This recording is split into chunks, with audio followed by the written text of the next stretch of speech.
I'm not getting any audio. Yeah, machining. At We're going? 4,000. Okay. Afternoon, how y'all doing today? 4,000 patterns. Daryl with Erlbacher's again. Today we're going to do a little maintenance on a machine. And Deb Oswald was kind enough to let us borrow her machine because it's good and dirty. To do our maintenance and oiling, we're going to use the screwdriver, which was provided with the kit, 9/16 wrench, and a 1/4 inch Allen wrench, all provided with the kit. We'll start by taking our cylinder off. It's always easiest to take all your needles out first. She gave me the name of that slices thing, and I thought I would buy that. So get the 2 screws out of the bottom. Of course, that one's a flathead, and I'm not ready for that. Called rainbow slices. Oh, yes. So how is that That's what I different from have. the regular stuff? So I'll show you. Rainbow. Come on now. So I should have just gone into my saved patterns. Bear with me as I find the Okay, flathead so screw. here it is. So it's 2 patterns. There we go. So it does kind of like this. Take both screws out of the bottom. Kinda like a- We'll take the cylinder There's out. also a way to do And for now, we'll set it Excuse off. me, we're starting. What? We're starting. Sorry. Cylinder off to the side. Take our camshell off, and when we have that off, we're going to wipe it down everywhere that you see any oil or any yarn. I'm sure everyone has seen the fuzz that the yarn leaves behind. We want to make sure we get that off so it doesn't interfere with us later on. Wipe underneath your latches. Those are latches, in case anyone does not know. So we're just going to put a rag literally underneath them to wipe them clean. Both sides, of course.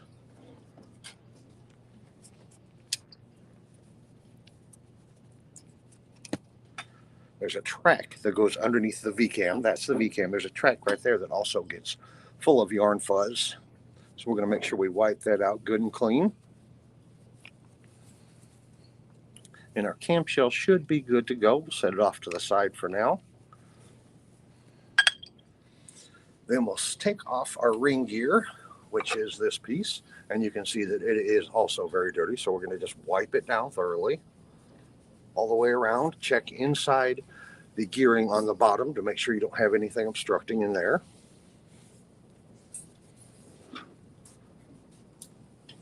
Set that off to the side as well. Then we'll wipe off our base. You can see all the oil that accumulates on it.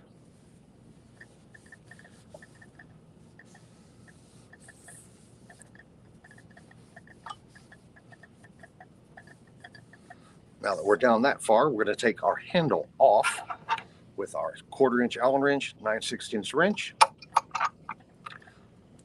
Loose. Oh Lord, this one hasn't been off in a while. Oh goodness. Well, there that goes. We'll get that loose. We'll take the nut off the back. Daryl, can you talk louder? Because we're deaf. Okay, we will. Yes. Loosen up our shoulder bolt. This is a shoulder bolt. We'll get it out so you can see a little bit better. Purely because it has a shoulder on it, and that's what the handle rides on. So we're going to make sure that's good and clean. And we're just going to quickly wipe off front and back of our handle. The handle receptacle here, we're going to make sure that's wiped off. This is an older machine. It is only capable of having a reduced ratio handle, which is that one. Some of the newer machines will have a longer stem on it. They have 2 holes. Top hole is for reduced ratio. Bottom hole is for the speedster handle, or 1-to-1 we also call it. Then we'll go ahead and take our shoulder bolt while we have it out and use a little bit of petroleum jelly and wipe it on the shiny part of the shoulder bolt. Then we'll reinstall it, if I can keep a hold of it. Yeah, I'm doing good today. Reinstall it back inside the handle, and the handle back on the machine base.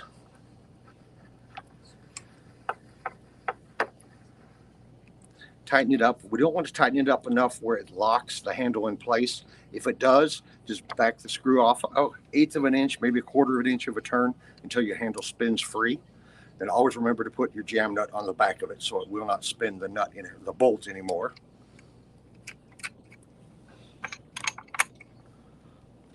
And before we call that one done, we want to use the tension bolt here, and we're going to snug it up. We want to snug it up to the point where the handle won't drop on its own. The handle can lay out vertical and it will not drop by itself. Purpose of that being when we're doing heels and toes and switching directions, the handle will not make us drop a stitch by falling out of place.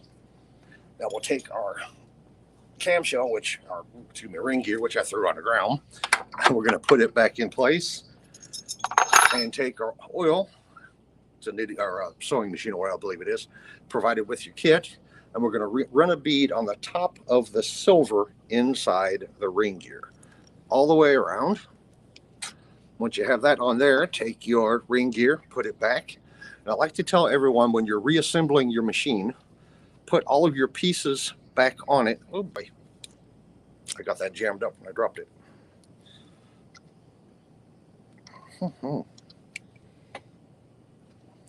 Okay, we'll skip that for now. I'll have to straighten that out in a minute. I like to tell everyone that everything that sticks up on your machine needs to be in a line. So if they're all right in front of each other, your machine will assemble properly.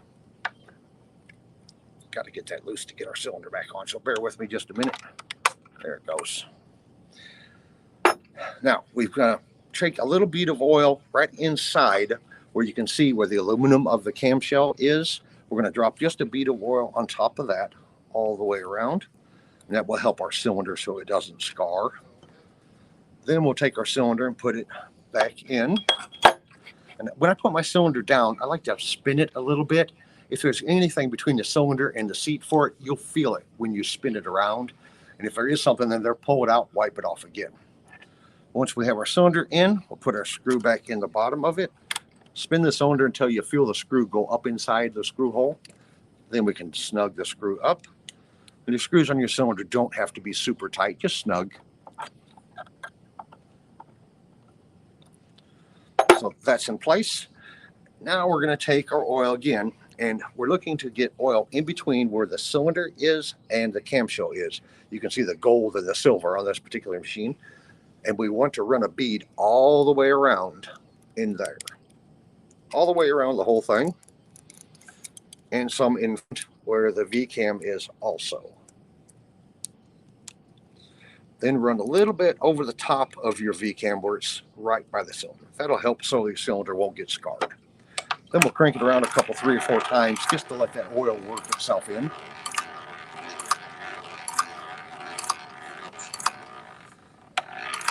Now, after a period of use, you'll need to put some more oil on your handle. There's a hole adjacent from the jam nut. There's a little hole in the green part on this particular machine to put your oil, and the oil spout will fit right inside that hole, and you can just put a couple drops inside there, spin it around, and that will lubricate it without taking it off the whole machine. There's only a couple other places that we want to lubricate while we're doing all of this. One of them is our counter roller, which is right up here, and that just takes a little drop of oil on top of it. And spin it around, get it worked in. And the other one is our take-up wire, which is here. It has a pivot point also, so we're going to put a little drop of oil between the green part and the brass part and just actuate it a couple times to let that oil work in. And that's the only parts of the machine that we need to oil with any regularity. Does anybody have any questions? How often should you oil it and clean it? Just clean it when you see it getting dirty. Pretty much, yes. The more you use it, obviously, the more you're going to have to clean it. With my particular preference is when I start seeing that yarn fuzz build up, I want to get it cleaned off. Yeah, I don't like to see that stuff. I can't see how everything acts. And in my mind, that can interfere with the latches on the needles if you have too much of it there. So I like to keep everything lubricated well. And when you do oil your machine for the first time and every time after that, you're going to get dripping off the bottom of it. So put a mat, a towel, something underneath it so you don't mess up your carpets or your floor at home. It does help a lot. And remember, some of us have neighbors below us and they really don't like it when we do things like that. So, anybody else have questions? So oil helps because you're metal on metal, so it doesn't matter how often you oil your machine. Absolutely not. No. You can oil it every day if you choose to. Not necessary, but you certainly can. Do you think the humidity affects? It will to a degree. We use our tolerancing to hopefully compensate so that the humidity won't make things swell enough to jam up. We haven't had many issues with that, but it is possible over a period of time that the oil, I like to say, gets impregnated into the materials and the materials can't swell. Usually it doesn't swell anything notable, so you should not have any issues with it. The oil doesn't dry up. Does it dry up in the heat? Yeah, absolutely. Because it's water soluble. Yeah, it will absolutely dry up. Okay. Yeah. Yeah, all oils will dry. A lot of them leave a residue as well, so you have to be aware of that because all the oils that we've used, most of them that are on the market, will attract that fuzz off the yarn also. And that's why most of it gets so dirty so fast. Anybody else? Nothing on the internet, I don't see. That was a quick demonstration. Nobody was ready for that, were they? Right into it. Well, that's all we got then. Thank you. Thank you.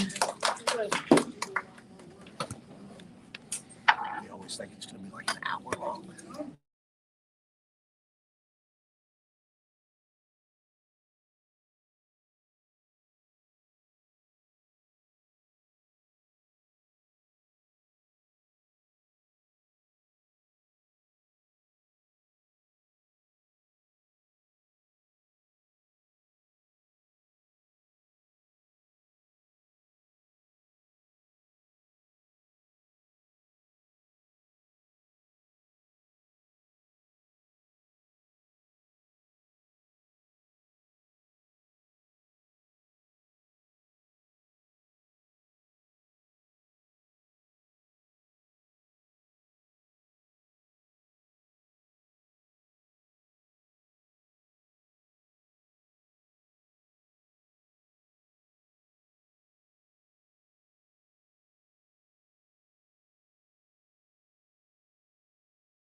done by Edith Nielsen. She is all the way in Denmark. And Kim Williams asked me to demo this bee. And I said, sure. So here I am. He's pretty easy, but he's kind of tedious because there's, lots of legs, antennas, wings. So I have made him and made some samples to show you how to finish him off. So the first thing we're going to do is make the bee. Now the bee can be done in any stripes you want, and it's a total of 66 rows. I'm going to only make one stripe because it's a lot quicker. So we're going to begin with the head. We're starting with the head, and the head is 28 rows. Whoops. I always use the heel spring. You don't have to, but I do. So the 28 rows.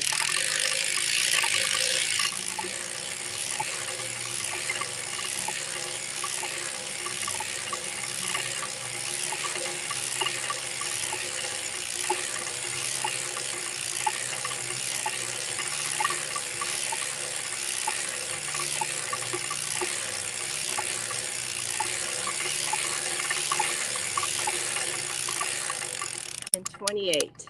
That's the head. You can do the head in black, whatever color you want. Now I'm going to switch to black to make one large stripe.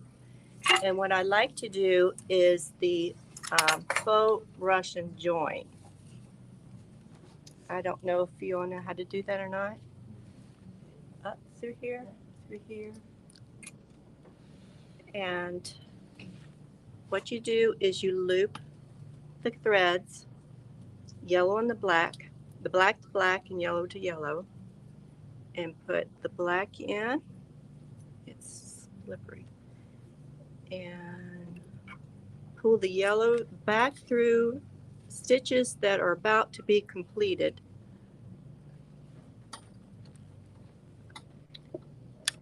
Doing it this way locks in the two stitches, the two yarns, and you don't need to worry about them coming undone. Just get the extra ends pieces inside, and that's it. And now I'm going to do, I don't know, we'll just find out. Because it just needs to be a nice big one.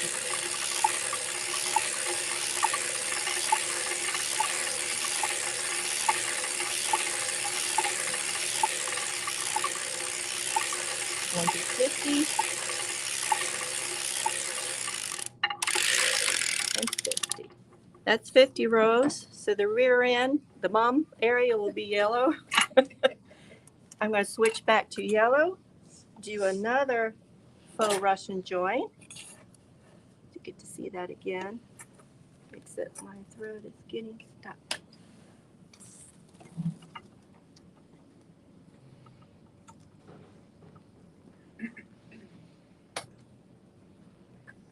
Take the black yarn and loop it around like so.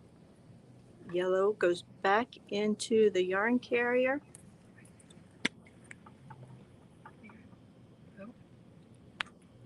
And the black is going to go, if I can get this right, back through the previous needles. And then you just crank. Let the ends inside. They're good to go. Add my heel spring and crank the rest of 16 stitches.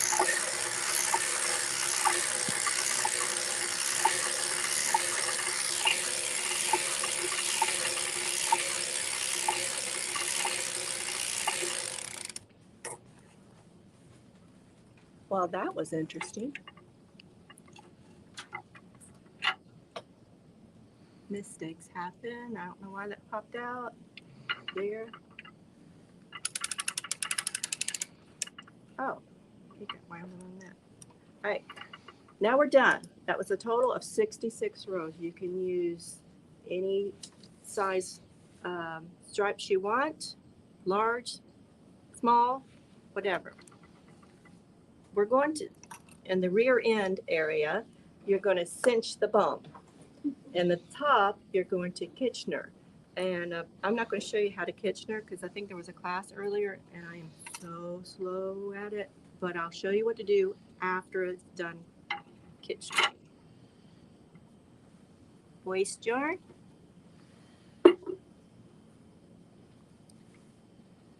Green, because bees love green. And flowers.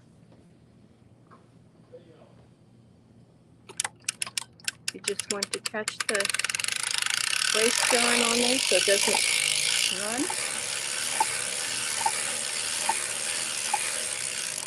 Inch or so, and that's it. So we're going to take this off.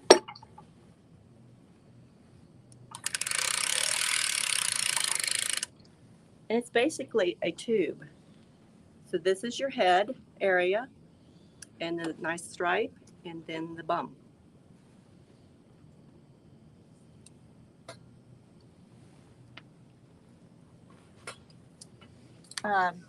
The next thing I want to show you is all of these antennas, wings, and the legs are done in what's called flat stitch or flat knitting. And the easiest way for me to do it is I take out all the needles except for the number that you need to do your flat knitting. And I like to, well, I've already done several. I've already done the legs, and I've already done one of the antennas. And this is done the same way. It just depends on how long it needs to be done. It's just like the wings are 215 rows. I don't want to sit here and crank 215 rows. So I've got one antenna to do, and it's the same way that you do the legs and the wings. So I'm going to remove all the needles except for 7. Question, Yes, could you just take them out of work? Why not? yes, you can if you're careful. Oh, For okay, me, okay. the yarn kept catching on it, or I've knocked down the needles because my hand was in the way. But it was, you can also do an I-cord. I am not able to do that very well, but the pattern calls for flat knitting, so that's where I'm showing it. But if you are able to do I-cord, you can do an I-cord. This hinge is stuck in here, so I need to get it out of the way. And it's in there. There we go. So we're just going to have 7 left. The legs call for 8 stitches. Antennas call for 7 stitches. You can make them wider, you can make them thinner, whatever you want for your little buddy that you're making.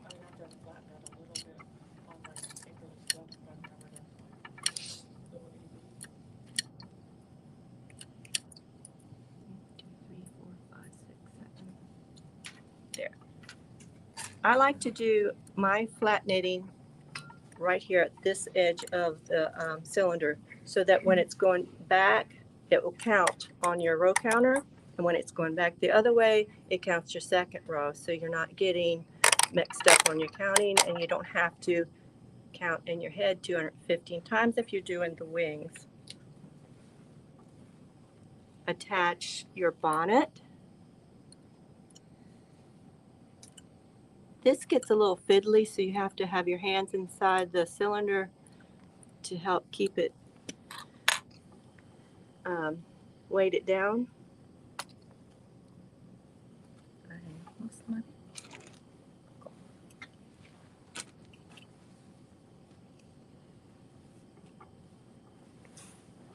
Add your buckle. Here comes the fun part. This is actually kind of fun.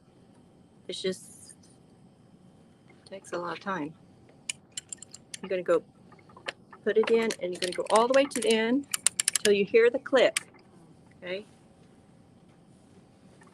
And you have to have your heel spring on for this. And you're going to go back and forth.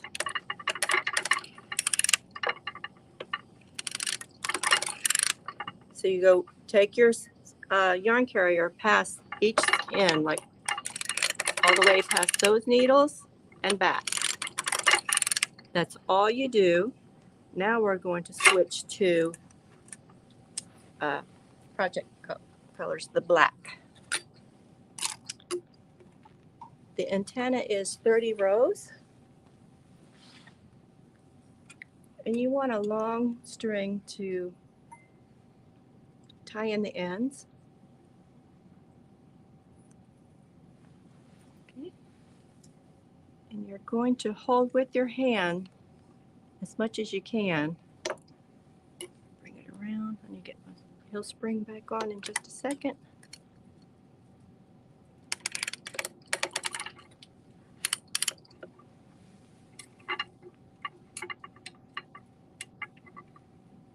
I'll have to change my counter back to 1.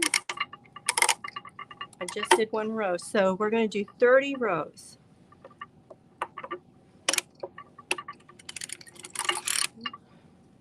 And this is what I do all the way, just back and forth.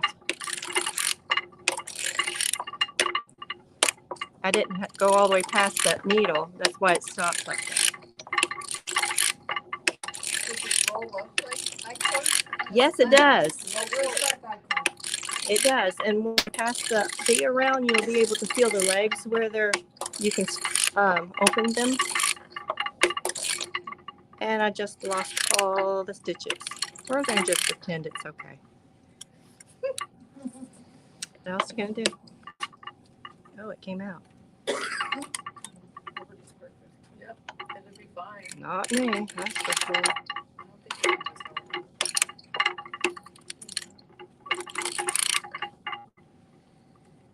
I just want to be right down in there watching. You want to be right down here and watch it? Uh-huh. Well, I am messing up this one very well. See if I can do it. So, this one's going to be pretty bad. You put his antenna where he shouldn't. Okay, so this one's going to be a little off, but Nemo. We're done here. You want a long tail. And maybe I won't use this one. We'll just have him have 1 antenna. But you get an idea. You can always make another one later and put it on. Yes.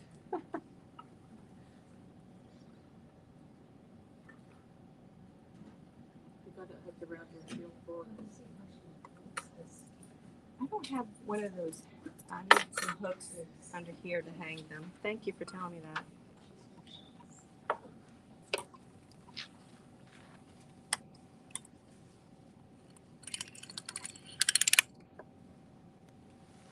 Always heel spring when you're doing flat knitting.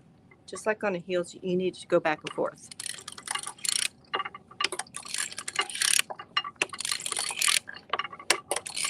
And you want just enough to stop it from unraveling. So there we go.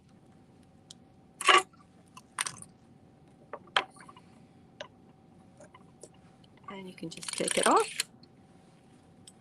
And this is what it looks like. And it opens flat, but it curls in right in there. All right, so you got 1 antenna here that's not acceptable, but that's okay. When you're done with your tube, you're going to Kitchener the top of the head closed. And when you're done with this long Kitchener stitch, you want a long thread out of one corner. So just stick it out of the corner. This is where it gets kind of fiddly to me, and you'll have to be able to work it, figure it out, and just kind of work with it. You're going to take the two corners, fold them in, inside each other.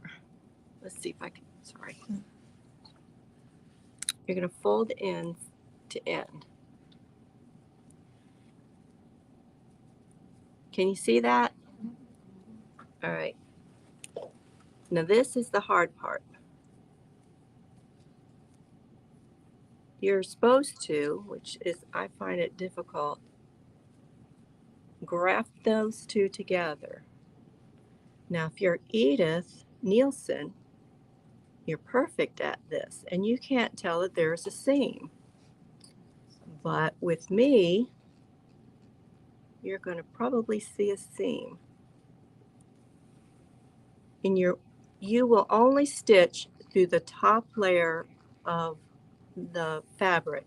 Is that on the inside or the outside? This, oh, thank you. That's a good question. This is the outside. Now, there are two layers to both sides of this, and you only want the top layer. Could you do it so that's on the inside and then it would look? You would get a seam on the outside. You would have, Oh, that's true. You would. Yeah. you have the bumps on the outside.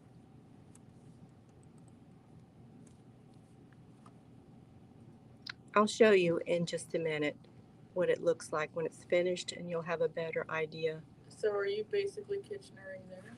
Yes, but not very well. Oh, stop.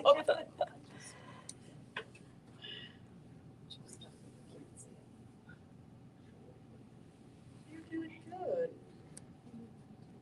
I think I've messed up right here, but that's okay. And you don't need to do very many, just a little bit. You said mattress stitch? So you're going to take your needle to the inside, pull it through.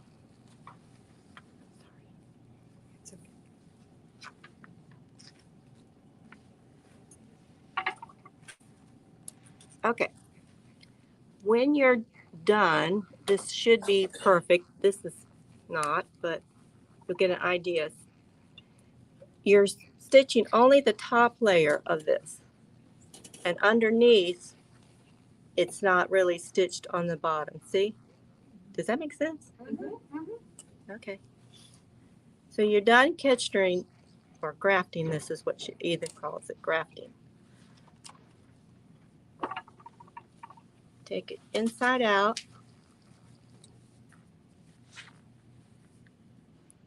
Do a couple of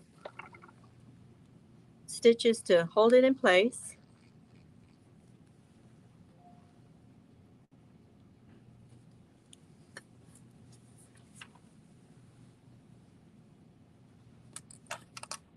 Leave a little bit of a tail to just leave it inside. Now this comes the fun part.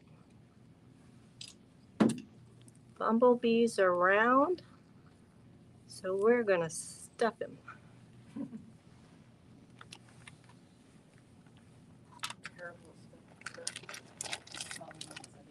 You don't want to take, you don't take a great big wad of this and stuff it in there like that. You want to take little pieces and stuff them in a little bit at a time. Do you just follow what you do? I just crocheted that cap. What is it? What kind of cap? Oh.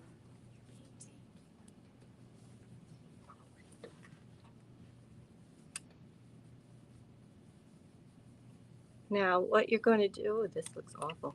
Okay, so you want to make the head, just kind of stuff them pretty good. And this is going to be his eyes. Can you see that? Does it look even? I haven't even seen it yet. If it's not even, you can position it, just adjust it a little bit. How's that look? Pretty good. Mm. Okay, once that is done, you're going to take the yellow yarn. You need a good bit because you're going to cinch up the neck now, and then we're going to stuff them some more.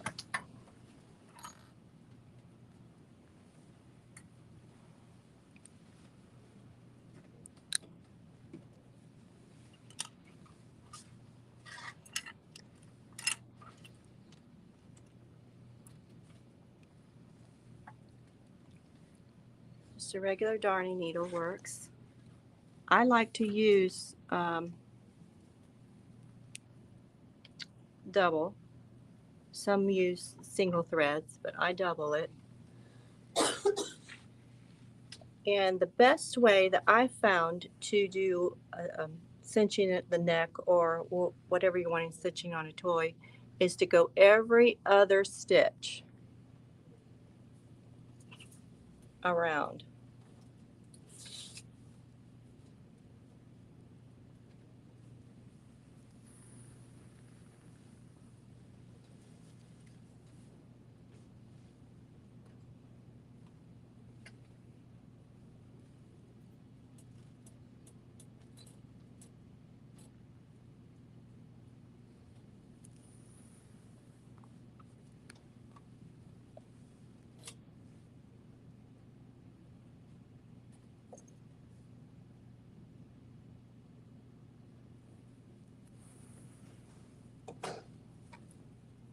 You need to go, make sure you go all the way around.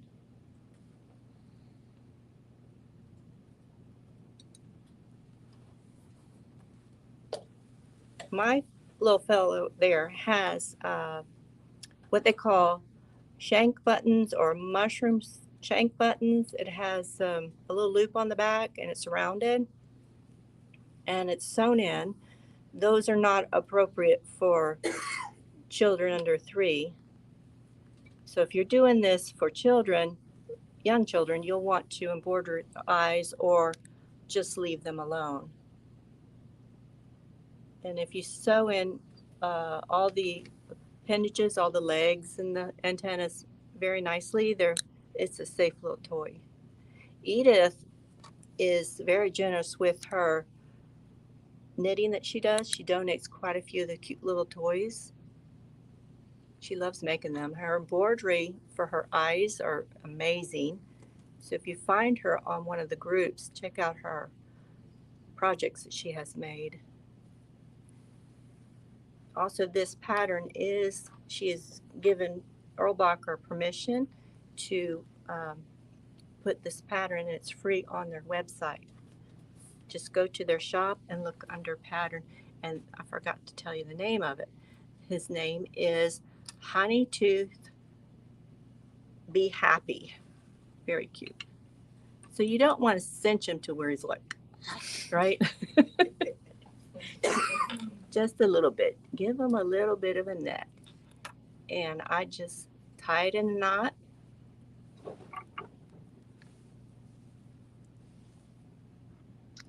And then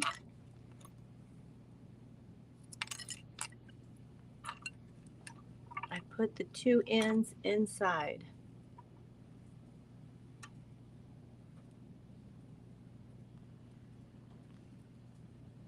Thread through, and I just stick it inside.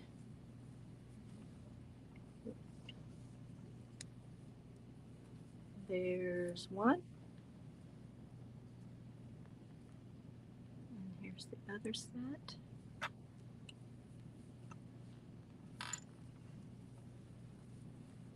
There we go. Pulling out the stuffing. And it disappears inside. It's supposed to anyway. There we go. And cut off any excess. Now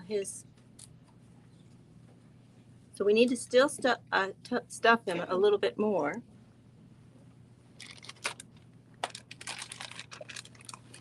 You can someone downstairs has made him slightly different, so you might want to hunt her down. She's got it hanging from her, I don't remember her name, but she's got it hanging from her table.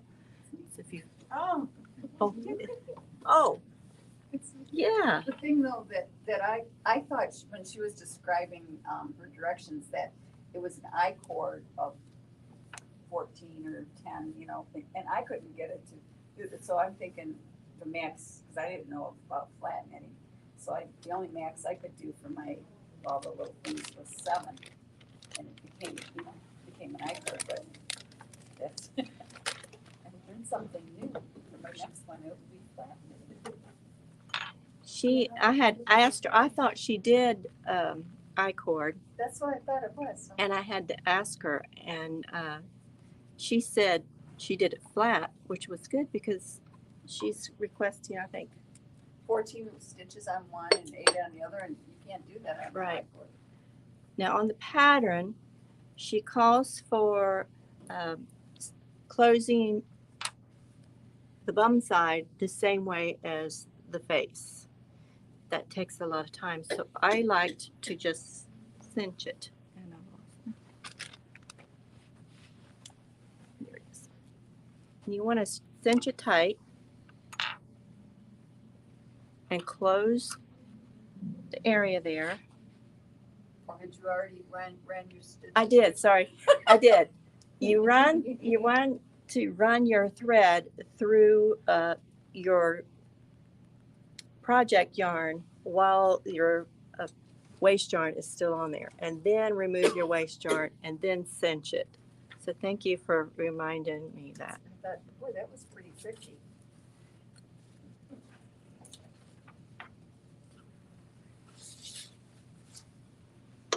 Sometimes I can cinch this up very well, sometimes I can't on any of the toys I make.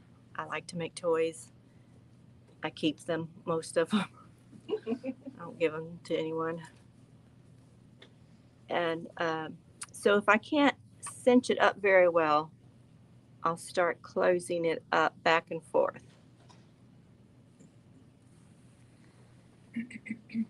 However you want to do it is fine.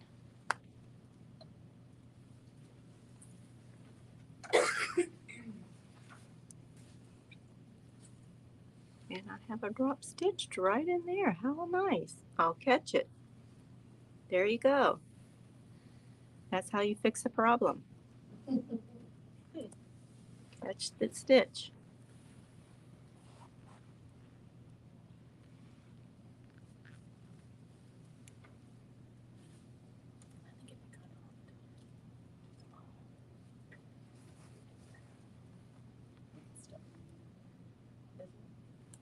Because I did that same thing. The Kitchener, is that what you're saying? The bottom closed, It's like you did the head, but with stuffing in it. I bet that would be a bummer. The bum would be a bummer. bum would be a bummer. Okay, and all I do is take it and loop it through to hold the stitch like that. Run it back through the body, out the side, just because, and snip. So now you have a bee that doesn't look so well. There we go. And you could still shape its head and make him look a little bit better. So there's his head, cinched. Bum is cinched. So now you're going to add the legs. And the legs, one strip, you make 3 strips.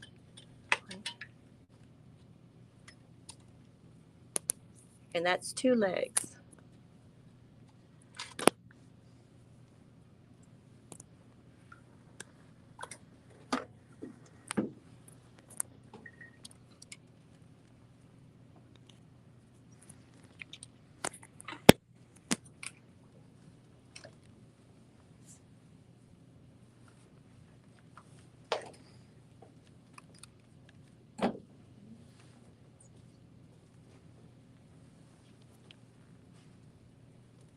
You want your face to be vertical like this and the eyes to the side, not like this. Like this. Turn the bee upside down. Pick a spot evenly, and all you have to do is take the center and you're just going to sew, if you can see this, up through the middle, across a couple of times, and then you're good to go.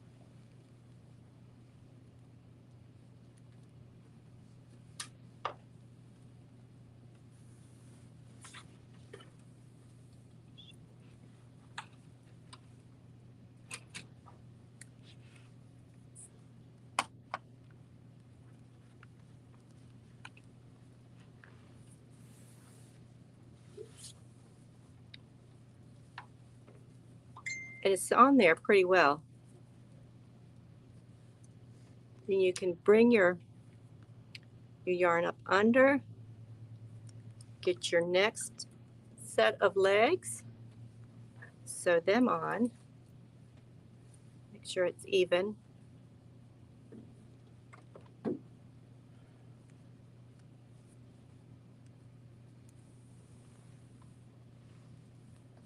And not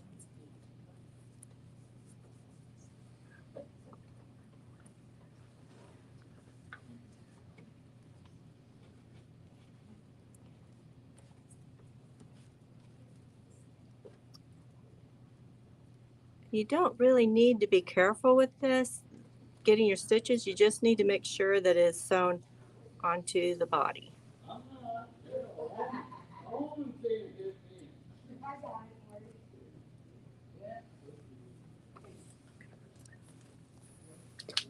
And I believe that this one's a little bit longer than the other side.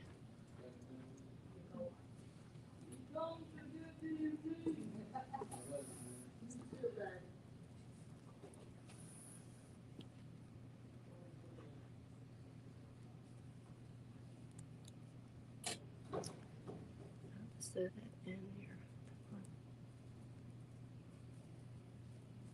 I loop the leg there. And do the next one.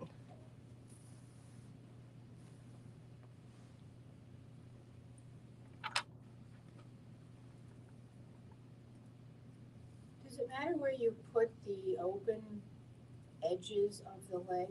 Or do you hide them underneath? You mean on the ends here?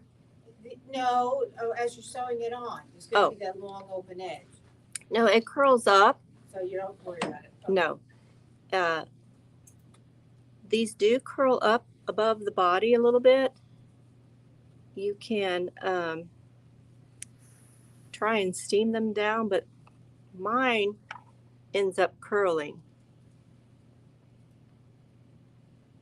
And I'm not sure how you can change that. I was thinking of making them quite longer and then tie little knots on the end. That might make it heavier where it would fall down.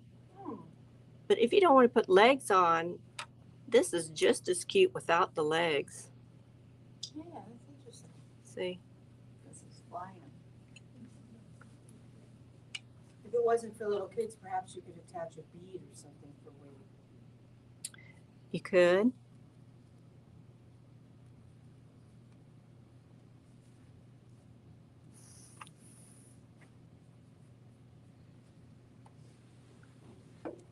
And then with this, you just, like the bum, just catch it.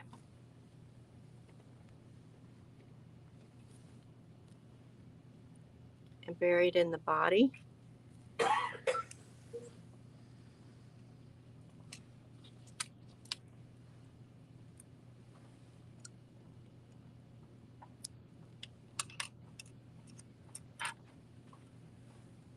And do the other end.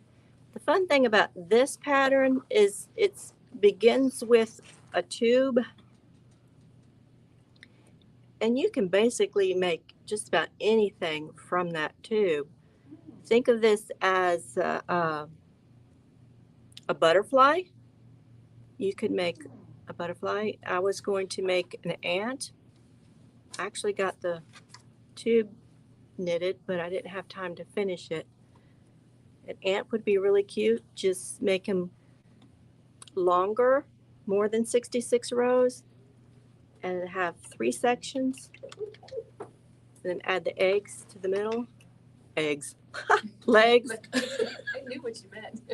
See, now this is how mine came out first. The legs just kind of hung there, but I kept playing with them and would do this, and I steamed them, and they would fall down eventually, like it is now. So you can do it any way you want. And the antenna will just sew on the one. The antenna, I did tie a knot on the end. And when you do these flat knitting, you do need to make sure that you cinch up the ends. This is live stitches on your waist yarn. You need to make sure you catch all those threads, the loops, and then you can just cinch it up. What I like to do with the antennas is to make sure that it kind of hangs over. And I don't know a better way to do this other than pick a spot, grab about 2-3 stitches, and go back and forth.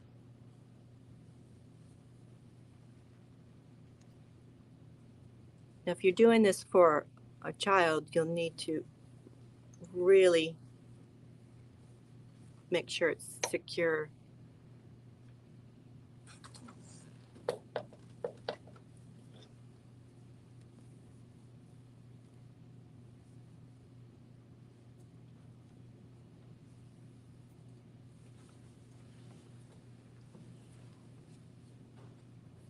Just back and forth until you feel like it's done.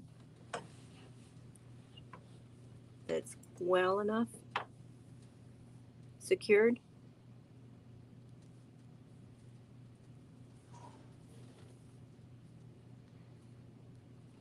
Oh, and he's trying to fly away already. Oh, wings.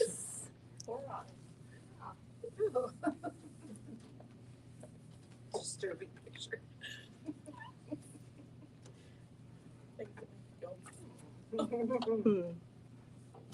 And you cinch it, secure it, bring it back through the body.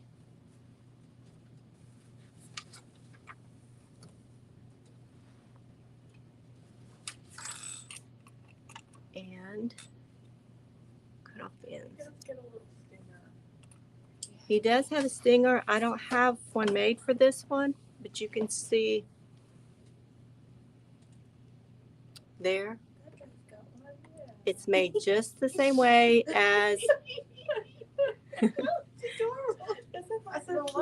it's made just the same way as the other pieces, flat knitting. All right. So we're pretending he's got his both antennas on because the other one just didn't come out right. He's just special. He's special, all right. Now the yarn I picked out for the wings is Knit Picks Glimmer. Undyed, it's white.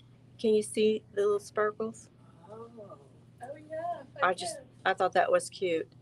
And all you do is make a bow, and unfortunately I forgot to bring my white yarn to make it the way it's supposed to be, so we're just going to use black. You can see what I'm doing. All you do is make a bow. Like, you don't tie it, just make a bow. Can you see that?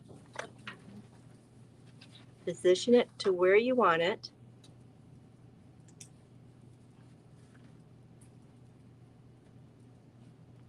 Like so. And then you're going to tie it down.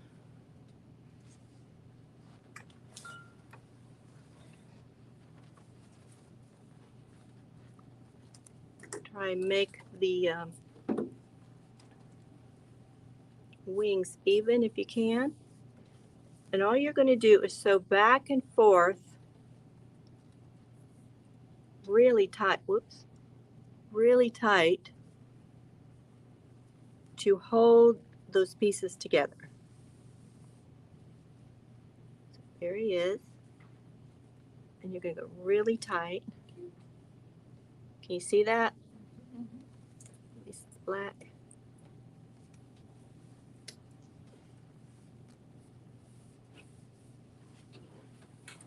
And do it several times because you don't want it to come undone.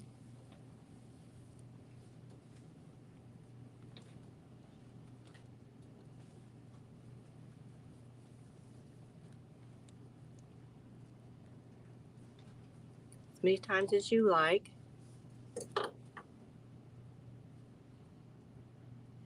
That shouldn't be there. And then I will go through and sort of get the pieces together, sew them together,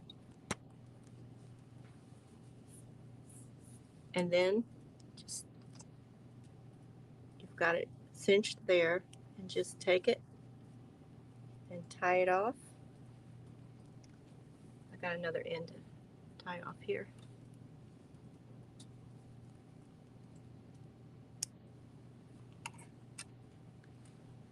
And this end needs to be coming. That's basically it. It's a little time consuming, but these are a lot of fun to make. If you used a different size cylinder, you can make them in several sizes. Different sizes would be fun.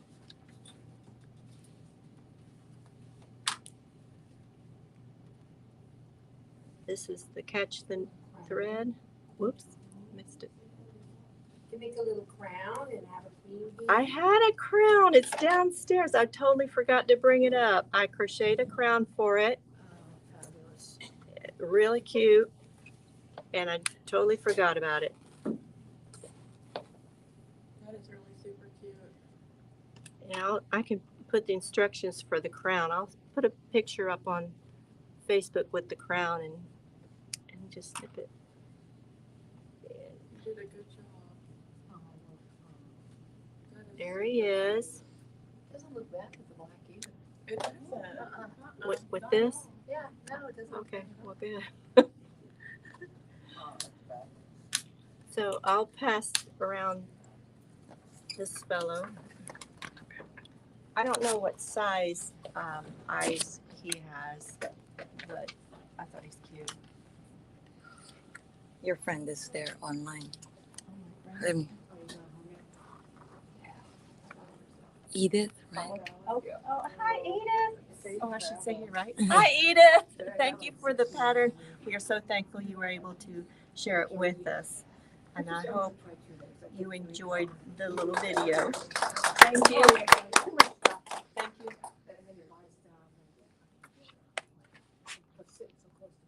Any questions? Very good, thank you so much. You got me thinking of other toys that I could do. I was thinking of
morning. My name is Vicki Storley, and I'm from a small town in southern Minnesota called Clarks Grove. And I'm going to be demonstrating the twisted cap. So it opens at the top, and it could be used as either I would call it a neck warmer from my neck of the woods, or a headband because you could get your head through it. And then you're supposed to just be able to like flip it down, and it should close back up. Christina Smith has a fingerless or a twisted mitten pattern that she does, and that's kind of what this is. This is not my pattern or idea or anything, but I was asked by Judy Weller to see if we could make it on the Bumblebee or do something like that. So, Do you have a pattern for this on the Bumblebee? no, I don't have a written pattern, but we'll kind of go through it. So what I've already done, I have 90 needles, cylinder needles in my machine, and I'm using 30 rubber needles. So every third rubber slot is filled at half pitch, which means the cylinder needles are going to come out, or the rubber needles are going to come out between the cylinder needles. So I've already have my waste yarn on there. So I started with the cylinder needles, and then I put the rubber needles in and knit them into my waste yarn, because at the end we're going to run the rubber needles, which gives it the extra stretch in there. So right now I got to knit first. So I'm adding I got to get that one out of there.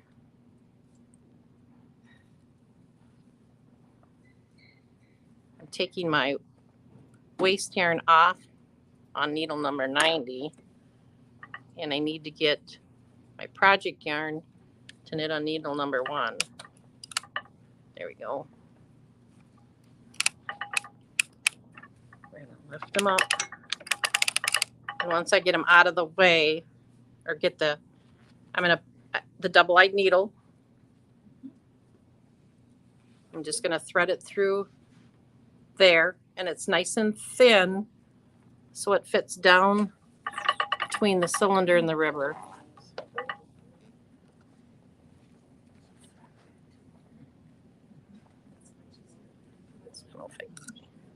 I might have got that one over there a little bit.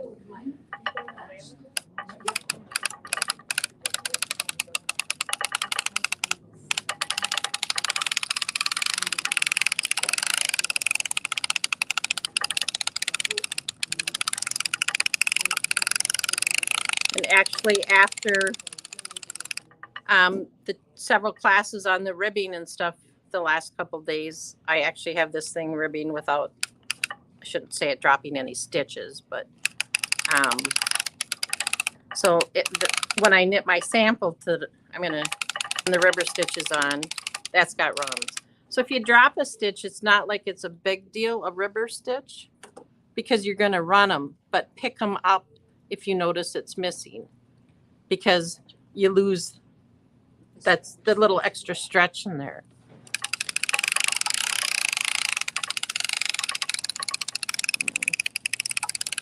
I'm a big fan of watching my rubber needles, because if you don't watch them, they will run or drop off. They do. It's like the machine knows you're not paying attention, and they fall off. Just not been successful. And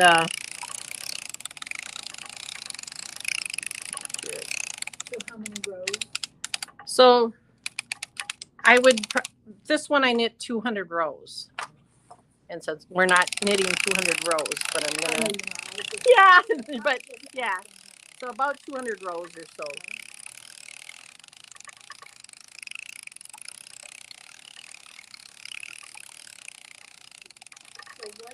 cone of this yarn that you're talking about here? Okay, what I started with was what I had left on this cone. Well, but you can do a hat with one skein. Yes, Okay. because I had this much extra. The extra, okay. Yeah. And there's like 900, isn't there like 900 yards, 600 yards? Yeah. 678 yards. Okay. 100 On that. yards.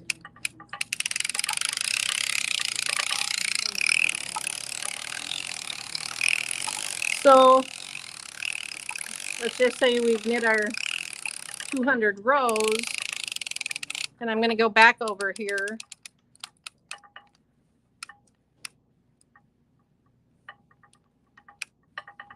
To swap out my yarn. So when I get done now, I'm Kitchenering these the stitches at the end. So I'm going to wrap it around here at least 3 times.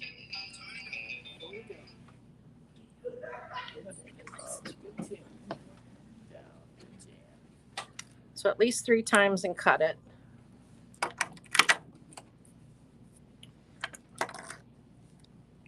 And they didn't bring anything else up to put all the waste yarn in, which I probably should have had a cone, but hopefully this will work.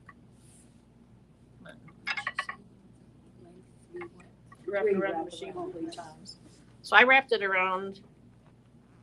Where do we go here?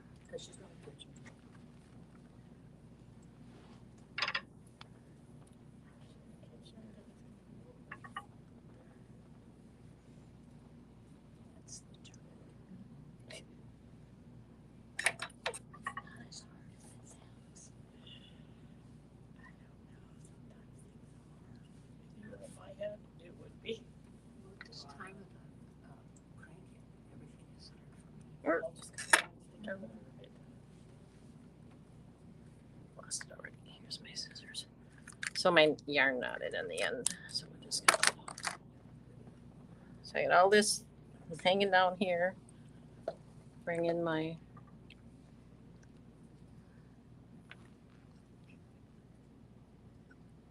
waste yarn again.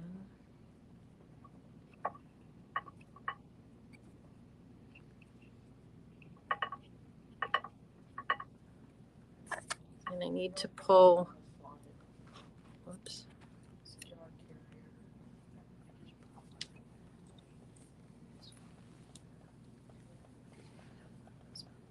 So I need to pull this through, and I actually pulled it out of this last stitch there.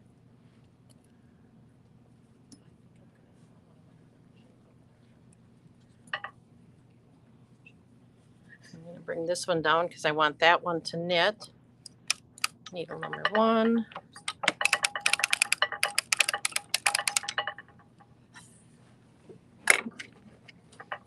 Take my double-eyed needle.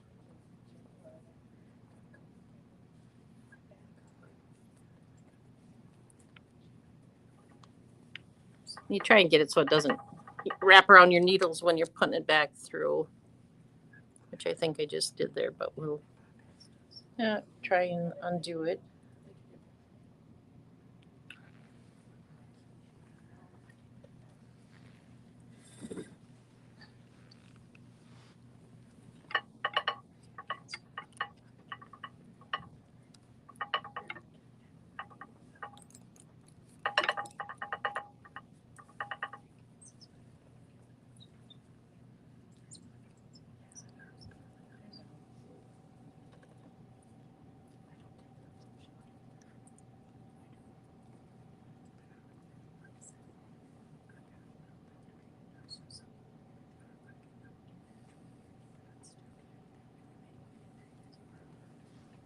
So we're just going to pull it all the way through to the middle and let it hang to the floor out of our way.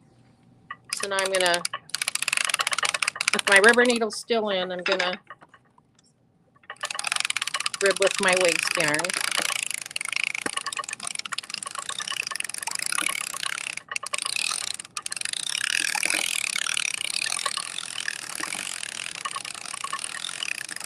And so before I'm done with my waste yarn, I'm going to start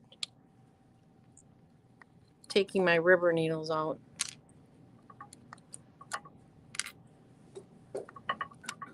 And you're just letting that drop right away?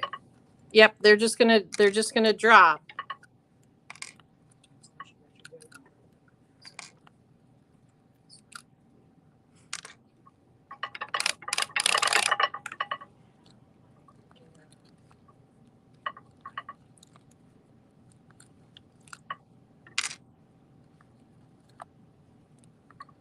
How tight is your tension on that?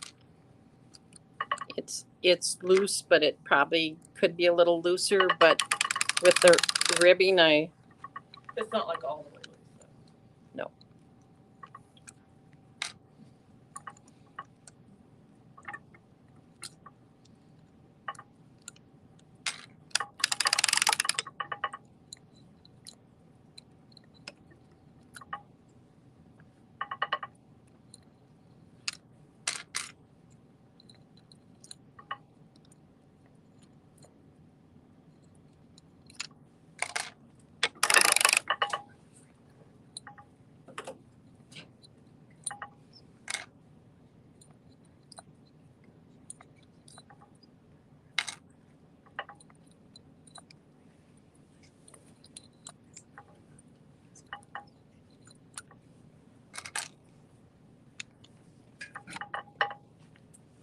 Take the rubber off. And let's see, I might want to just knit a couple more here before. You want to start running your rubber stitches if they'll run. This is the old thing. When you don't want them to run, they run. And then when you do want them to run, you really got to work at it. Because it's easier to do it on the machine instead of taking it off, and then you've got all these loose stitches running around. So that'll be some of it. I'm just going to use the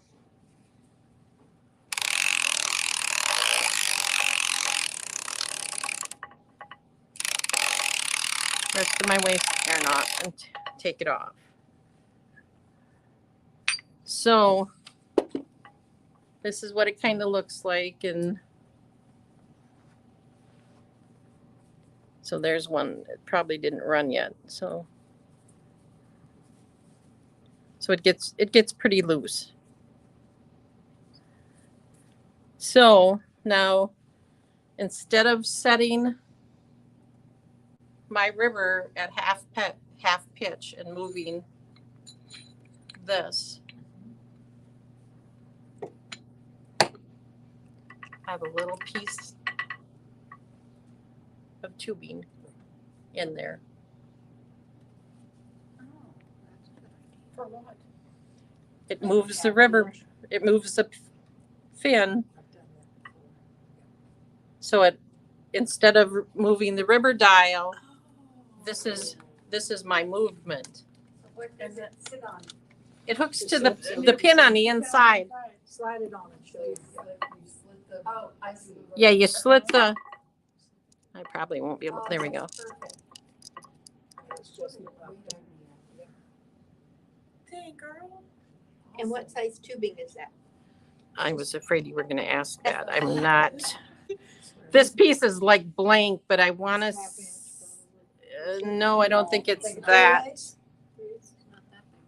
not that big, Border? Possibly. but we could probably measure it later on, just to It looks see. like the tubing my husband uses in his fish aquarium. He'll just lose an inch of it. That's And okay. there's been a 3D printed one It's like the tubing on, I think the pattern is on that Thingiverse. Thingiverse it is, and he has one of those too. Huh? I can- Do you know if the Thingiverse ones fit the Bumblebee? That I don't know for sure. Because, They fit the Erlbacher, I'm So, pretty sure. yeah, well, they They have did. one for Different size sizes. cylinders. Right. I just.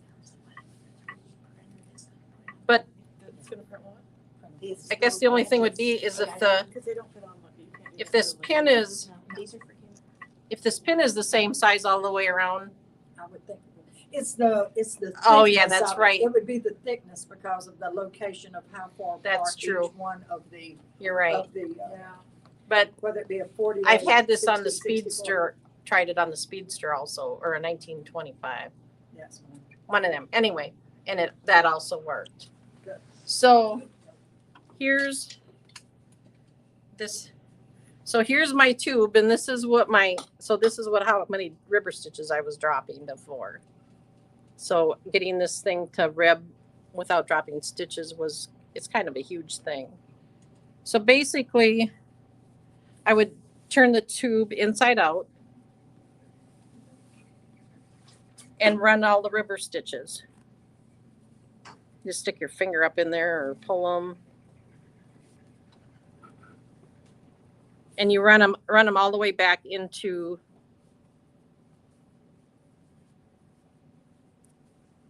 the waste yarn on the bottom. This does take some time and I usually do is I go around in the circle and try and get them all down to one kind of basic spot and work them around.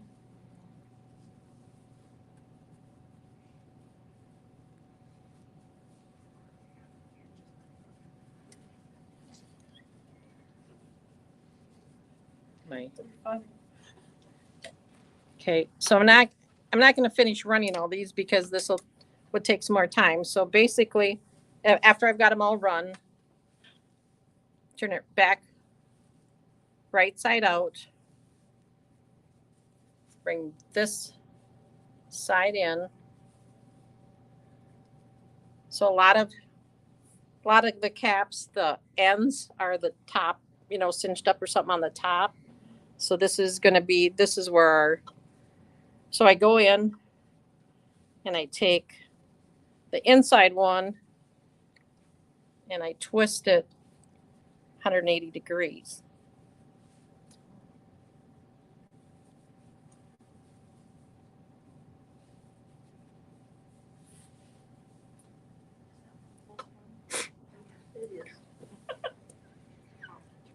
Half a turn. So there's your twist on the top. And then I go down here and find whichever one is my longest. And I've got the rest of my yarn all tied up. And I Kitchener it closed around here. So I Kitchener these together. And then, it's really not it's not like you're doing a sock and you probably want to be Kitchener pretty close. You want to make sure you get all your stitches kind of picked up. And then, I don't think I haven't, I don't think these, I don't know whichever one of these, if they've actually, some of these, if I've washed them or not, I don't remember. So. But they will fit like an adult guy, huh? Oh, that's great. Nice. That looks nice on you. Oh, Could have used it during a mask for a mask during COVID even. Right, or I guess Yeah, there's your hairband, the ear headband or whatever, or ear warmers or whatever you want to call it. Yeah. And then take it off and flap it around a little bit. That's great. Okay, so this is an odd question, and I'll ask it off. So, and Because it would be using a different brand of machine. Does that matter? no, Like you could, Like if you know how you can make the hat out of the Laguerre or the other ones with the 72 needle with that. Can you do it the same? Can you use one of those machines too, as opposed to the Bumblebee? I would think you could and just use all the rubber needles. yeah, you'd either have to use them all or Like you'd have to try it. Yeah. But if you make a tube, all you have to do is turn it. So. And then instead of cinching it at the top. Right, I really love that. that's idea. where your I really twist do is. too. That's cool. I do So- love that. That's great. Thank you. And if you didn't want to make it the ponytail and you wanted to make it two-tone, you would end up Kitchenering You could do half of it. Are you saying, could you do half of it? You could probably Yeah, do like half of it. So You would With just the switch, hundreds you would stitches just in do the the color change, just Right, like in the you did. middle, in the Yeah, in middle the you could. middle. I'm Right. just not twisted. And then you could You could have still twist it. You You would could- pull it. interchangeable though. You could have it like hers yellow on one side and then turn it inside out and wear it purple Right, on the other right. side. Yeah. So Right, this she's is, got one. so this is another twisted one using, this is ice yarn. This is a fingering weight. This one probably is a little smaller. I know I couldn't get it over my, pull it down over my head. And there's just another blue one, but just some other things made on the Bumblebee as long as we're here. So this is a stocking cap. And this one is a smaller one, but it's cinched at the top.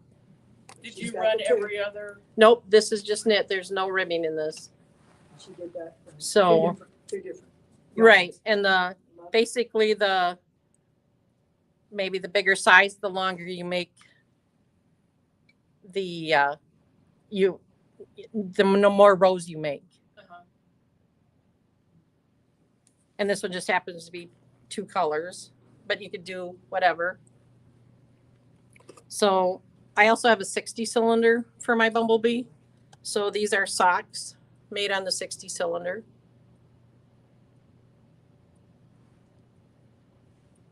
You could probably rib those just like you do the other. and Right, make these them are- Smaller. These I know are what you 1 mean. by 1 to 3 by 1. But you could probably do them rib like, all the way down, just do the heel if you wanted to, and not on the foot, and make them even tighter. Yep.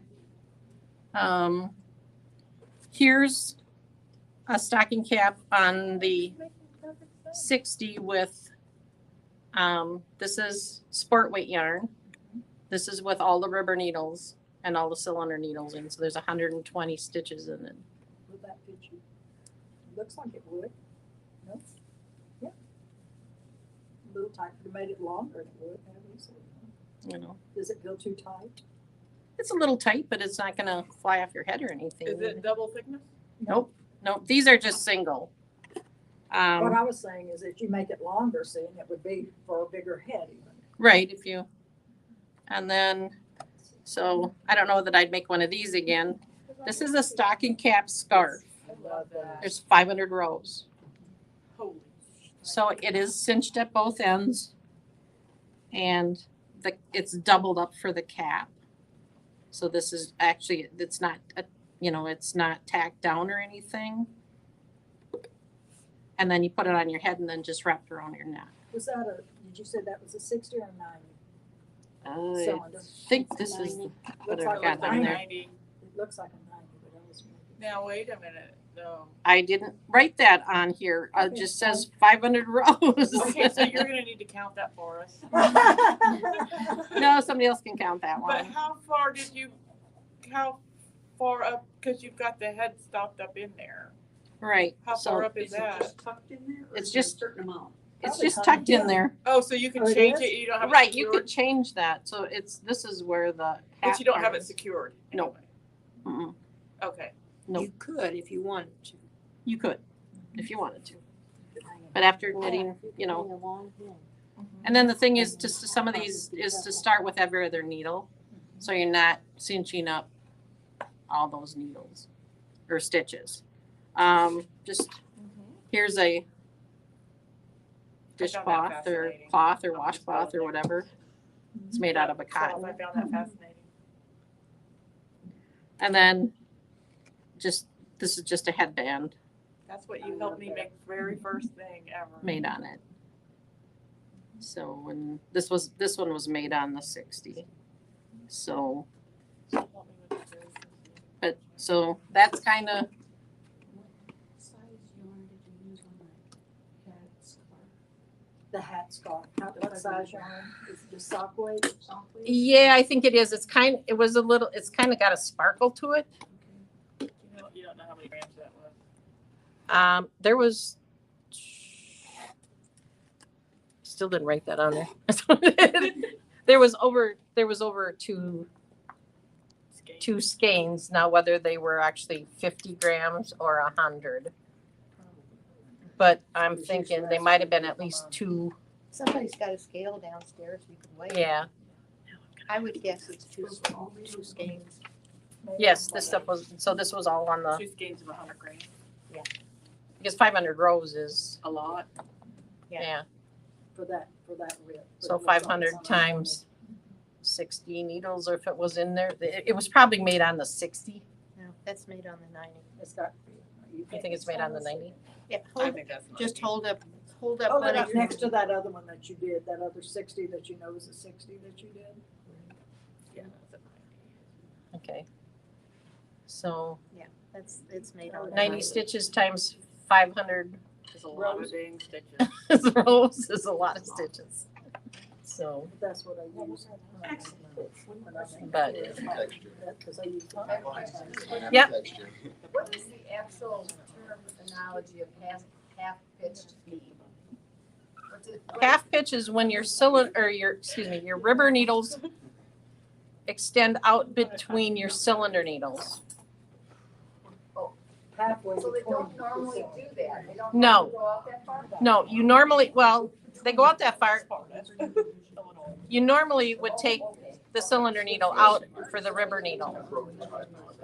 So it just gives you more stretch, or more stitches, more stretch a little bit.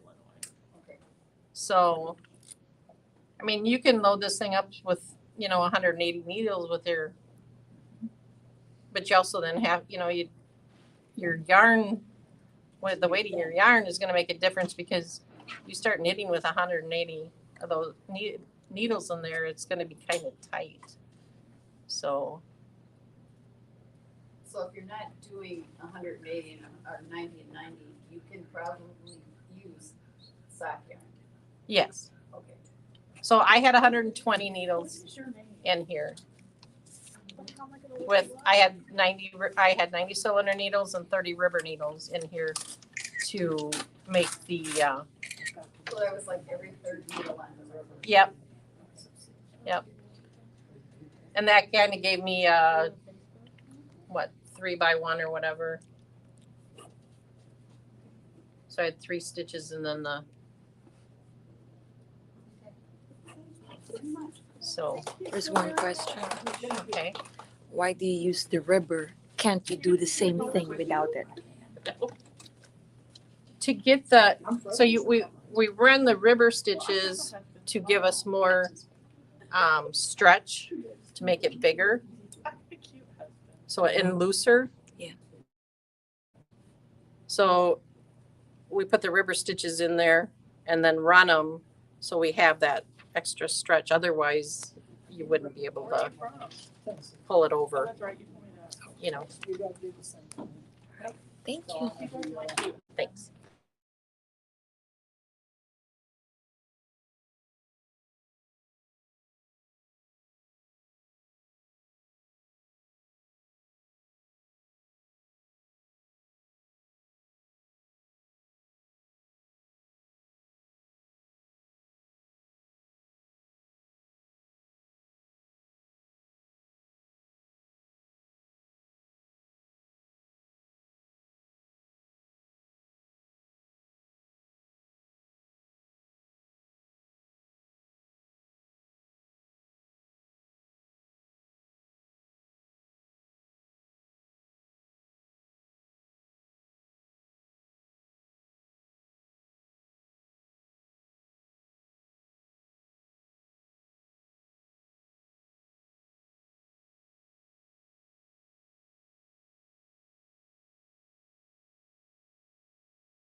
you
get going here. So, welcome everybody.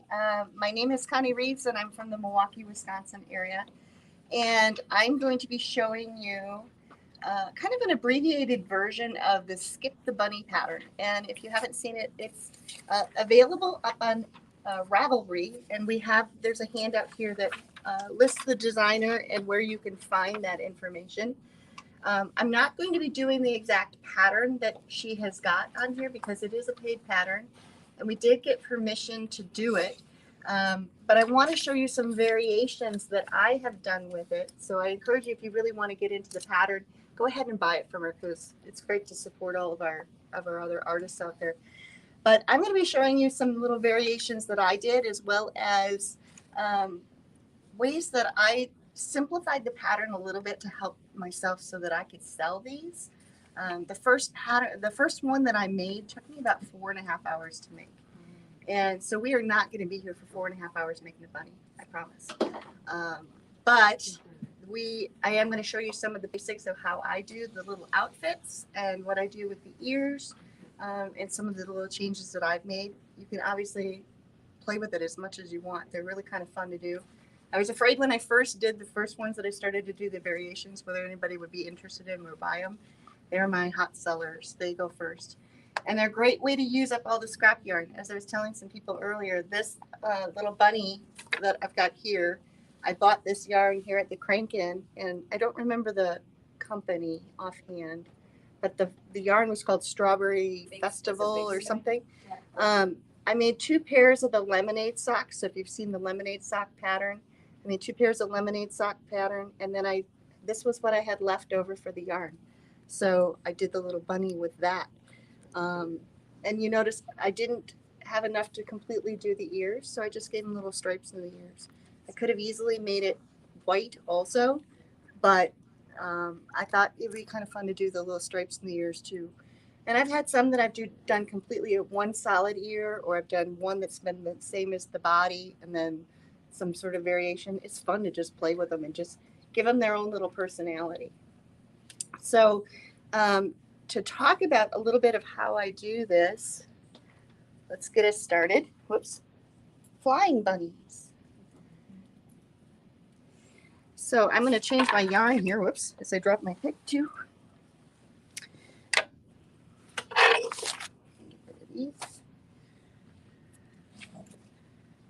So I've got the machine cast on already. So I'm actually starting from the feet end up.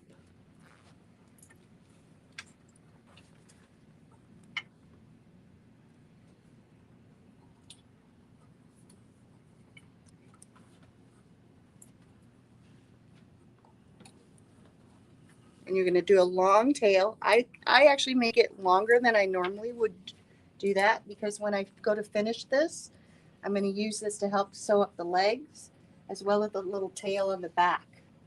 And you'll notice that I'm not doing the pom-pom. So if you've got the pattern, she does the handmade pom-pom on it. I changed that because one of the bunnies that I needed to do was going to go to a small child.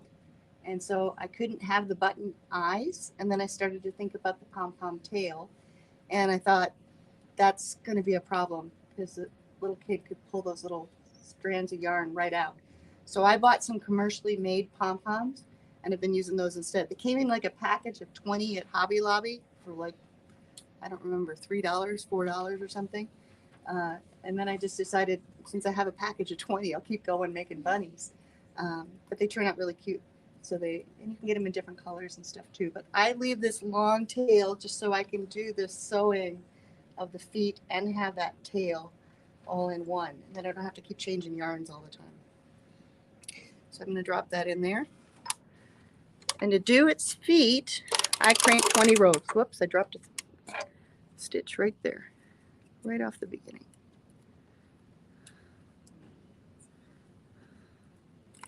All right.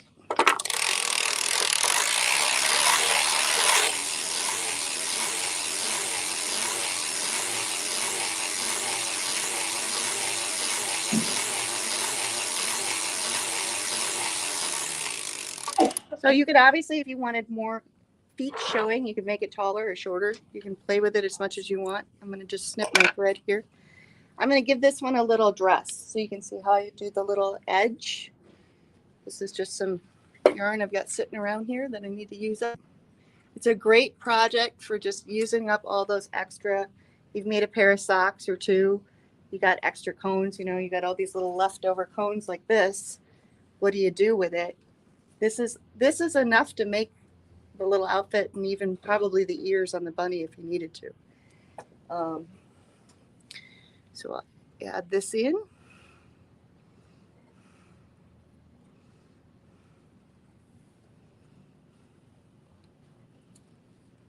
And I'll do 5 rows. Let me get that tail in there. I usually work the tail back in. Obviously do what's best for you. And then I'm going to picot this. So I'll go all the way around. Just every other one doing that little picot. What size cylinder are you using? This one right now is on a 64. Her pattern is listed, I think, at a 72. Somebody got it handy there. I have made them in all different cylinders. The first one I did on a 72. It doesn't make them any bigger or It smaller? does a little bit, but even with following the pattern, the ratio just all seems to kind of work. So, and it doesn't even matter if you've I ran 3 rows instead of, 2 that I needed or whatever it is. You're really not going to notice it, and it just gives it a little more personality. So I'm just going around. So this is going to create that little ruffled edge on that bottom. You could even leave it straight if you wanted to. If I'm doing it without, so I don't know if I have one with me. There's a picture of one, maybe. I guess not. If you didn't want to do the little ruffled edge, I would just change the yarn and just do the body from there.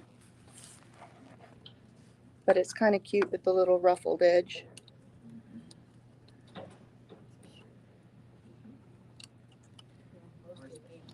But I have done this on the 60, the 64, and the 54 cylinder. And they all turn out great. So use whatever you got. But I think she's specifically written for 72, right? Yes. Yeah. Have you used anything other than sock yarn? Not yet. Okay.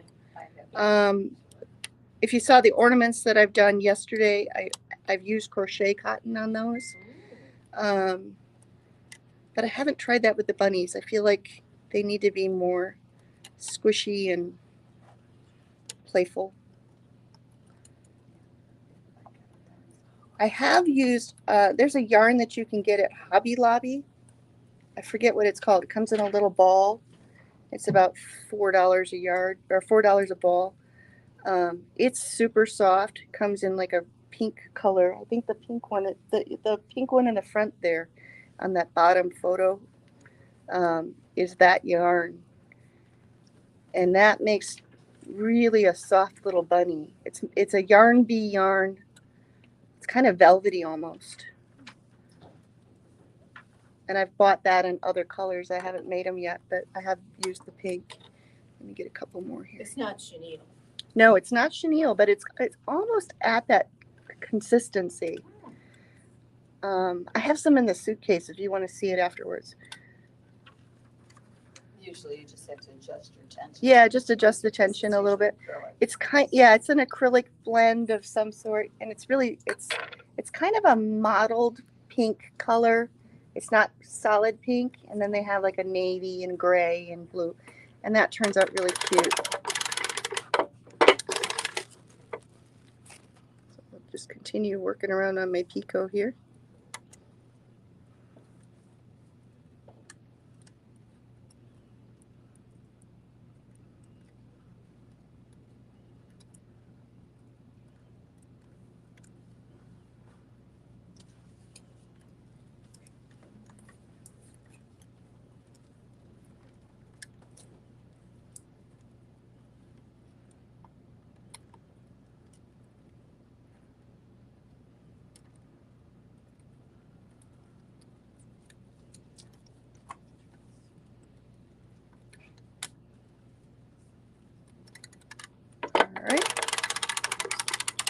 checking all of those to make sure I got them all.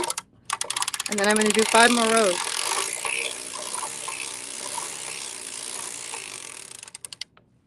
I'm going to take my weights off, set them aside, and then I'll hang that little edge.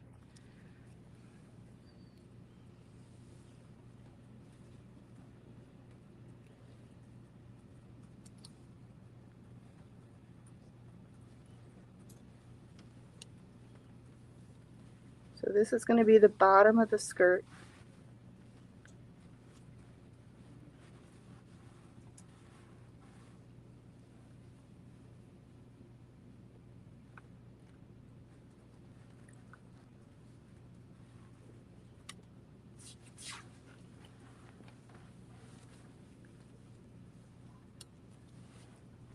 Anybody have any questions while I'm doing this? Well, waiting in bated breath. If you don't mind, could you share what you sell them for? That was a really tough decision for me because, as I said, the very first one took me about 4.5 hours. And I was like, if I'm going to sell these, that's what do you put that time at? And so when I get to the ears and such, I'll show you some things that I changed to make that, to cut a lot of time out of it. I've now got them down to about 2 to 2.5 hours that I can make them in. It's still $35 at that. It's still, but I thought I was only going to make 1 or 2, and you make 2 bunnies and suddenly they multiply, and so only make 1 unless you want a family. You okay? I'm working really hard to try and put my hands in front of the cameraman here. So basically I've just kind of worked around some ways to try and get the time down a little bit. And obviously if I'm doing this little picot edge, that takes more time, but it's a really great way to use and makes it really cute. It's a very nice touch. Yeah, and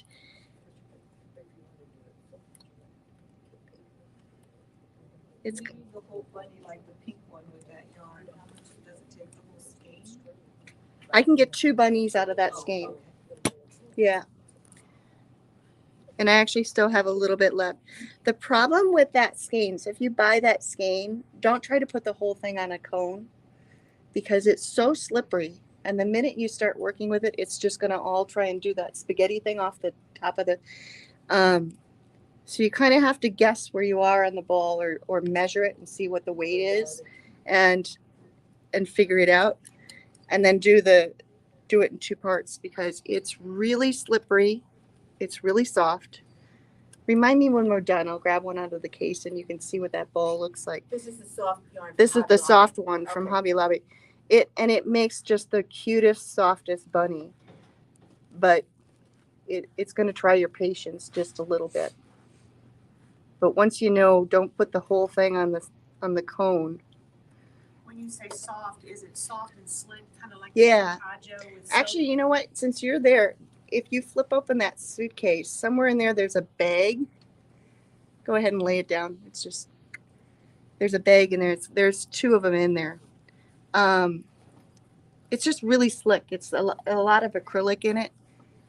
There's probably a bag in there somewhere. Have you heard of anybody throwing them in the wash machine? No. Is there going to be children's? I think if I was going to do children's, I'd make sure I really secure everything on it. How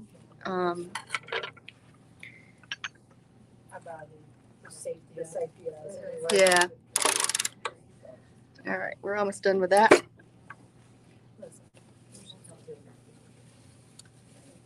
Did you find him?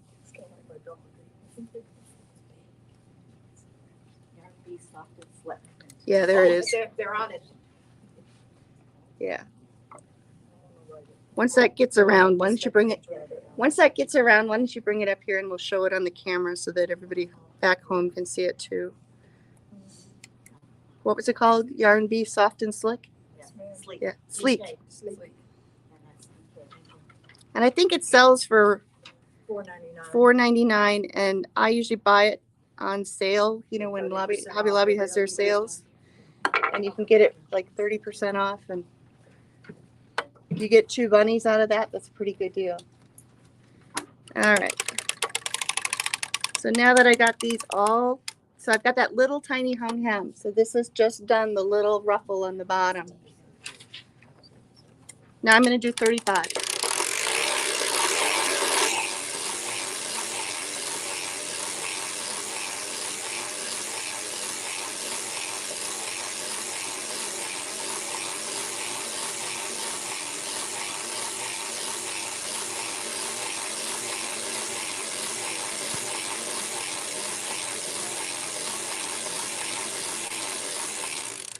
All right.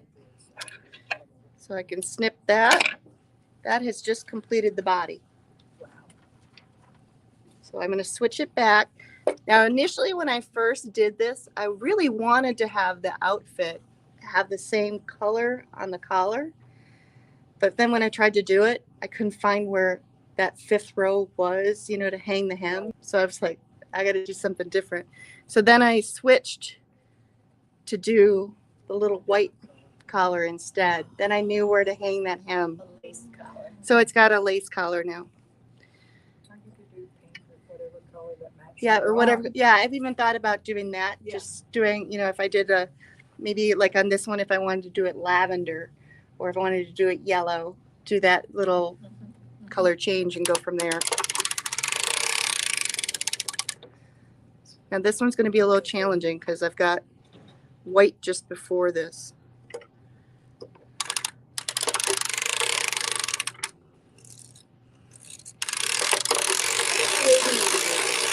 I got all 3 of them on right now, but I mean, I go usually 2 or 3 I have on it, but really is matter of preference. You don't necessarily, although when you get to the doing the head on this, I kind of like having all the weights on it.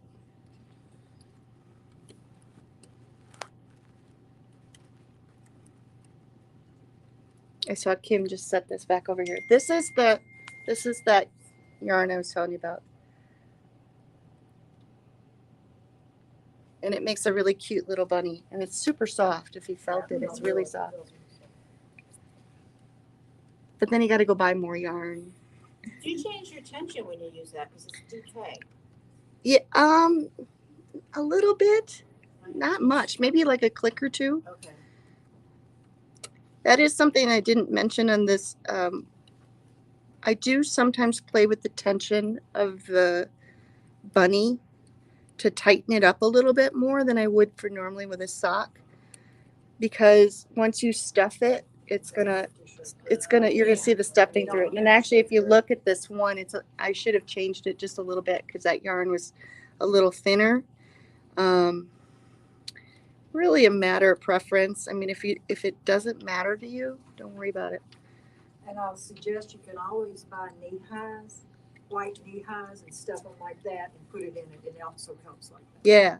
Clever. Very clever. That's a $5 A tip. I need a tip. Yep.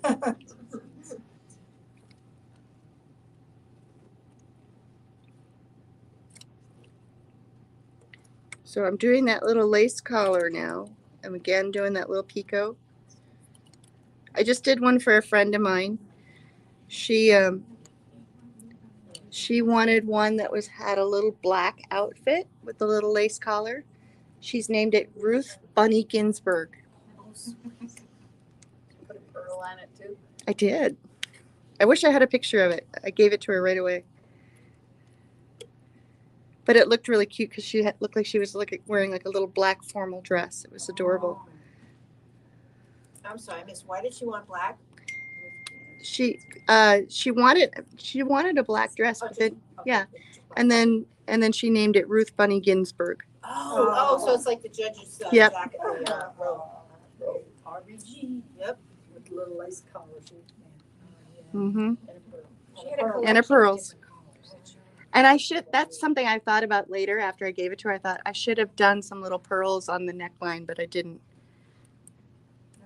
That's the other thing that's been interesting about these bunnies, as I initially thought when I started making the bunnies that they were all going to kids. And I found that it's mostly adults that are buying it, and they're keeping them for themselves. So, am I doing a good job being in your way?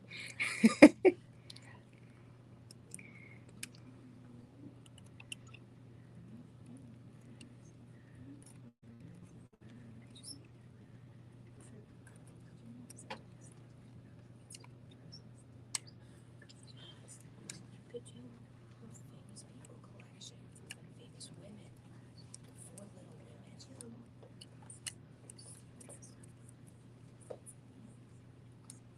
I've also done quite a few special orders of these. I'm just checking to make sure we got all the picos there. 5 more rows. Take the weights off, and we'll hang that hem.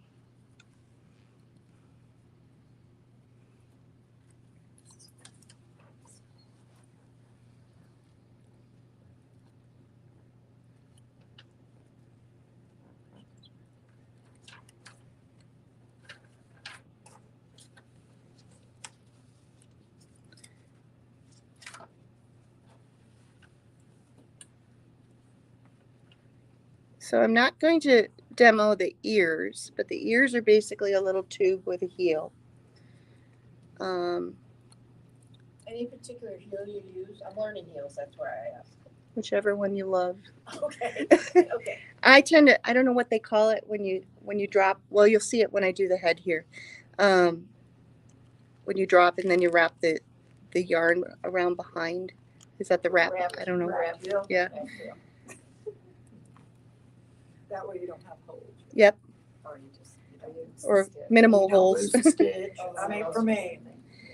I mean, when I first started, I did that 1 up, 2 down, and I could never keep track of where I was. Did I do up? Did I do down? Okay, I'm Did I not the do? only one. Yeah. No, I Wrap heel is funny.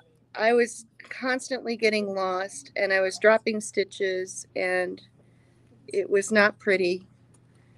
There was a lot of tears. And then I went to the sock school, and Jenny and Jamie showed me the wrap one, and I've been using that ever since. One of these days I'll try some of the others, but Is there a book or a handout that anybody has published with different heels in it? There's I feel like there is. Yeah, there, That's if you look on the Erlbacher site, I mean, like YouTube site, they have them with several people have done them. Jenny, there's got one that has Jenny on it, they have one that has Deb Oswald that did it. And so they show them on that too. There's like Dutch heels. Yes, there's the Dutch heels and then the Yeah, sweet a little potato further. heel and, There's all kinds. I was looking for written instructions. It's kind of. oh, Heels, I think heels 5 ways of written instruction. I don't know if it's a page pattern I'll Google type it. thing. I'll find it. Thank you.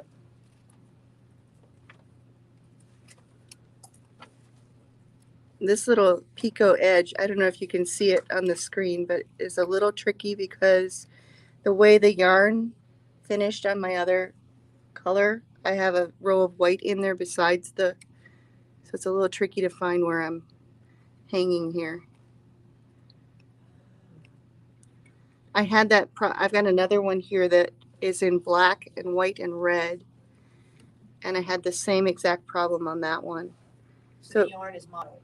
Is that what you're saying? yeah, well, it's kind of a, she did the, she has So you hit white that one edge. section, okay. and when I hit of course, when you got to the top of the thing, it hit right where the white was. And so then it took me a little longer to get that hem hung. But it works better if you've got something that really contrasts. But since they're not loose stitches, it won't make a Yep. difference. So you let drop the stitch.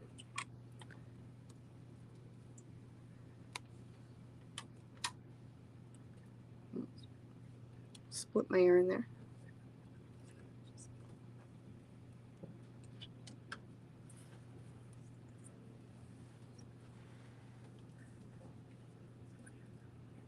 right, there we are. So that's the hung hem for there. So now we're ready to start the head.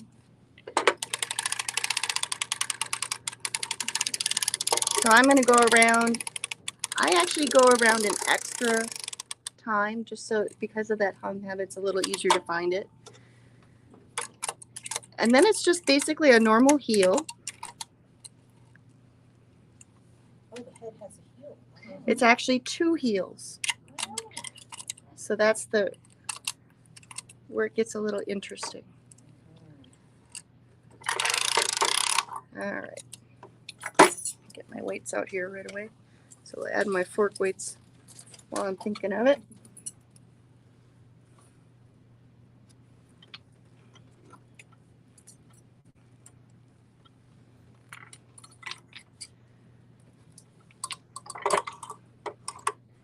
Heel spring. So this, obviously just do your heel the way that works best for you.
Somebody was asking me earlier how many bunnies I've made. I started out with the one, thought I would only do one.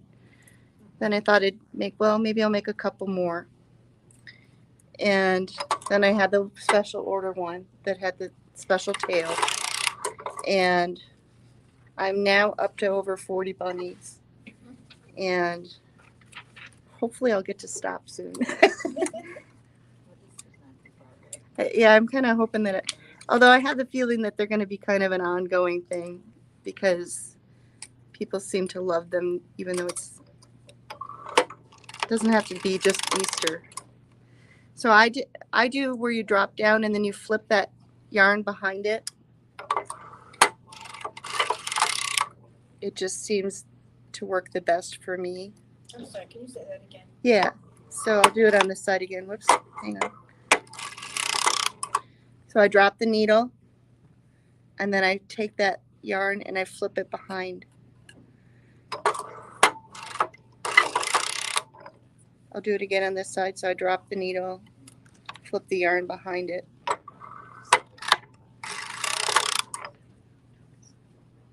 It just seems to give a really nice heel and it doesn't have all the little holes in it.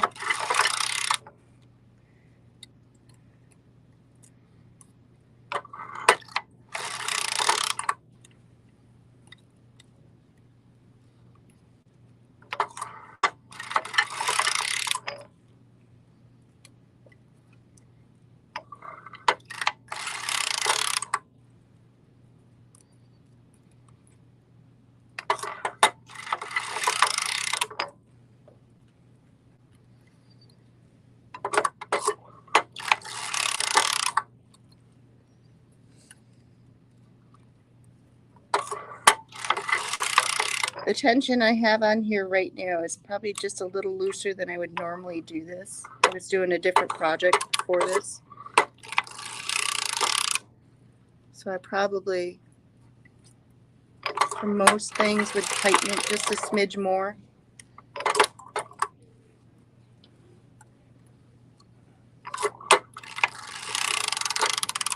And so how I close the hole on that end, I've just lowered this needle. I grabbed the pearl bump. You might even want to come on this side of it to see it. If you look over on this side, I'm grabbing on the inside this pearl bump, lifting it over the needle, and then I flip the yarn behind. And I make sure that little latch is available. If it's tucked in, it sometimes doesn't catch it. I'll do it again on this side. So I lower this one, I grab the pearl bump for the next one over. Oops. Flip it over that needle. Throw the yarn behind. And there's the first heel. So I can lower the back half now.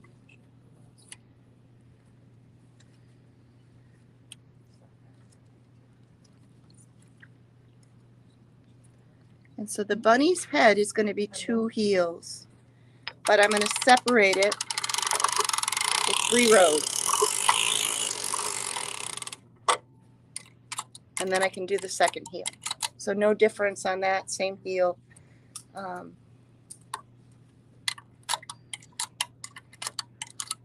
you decreasing and increasing on the heel? Yep.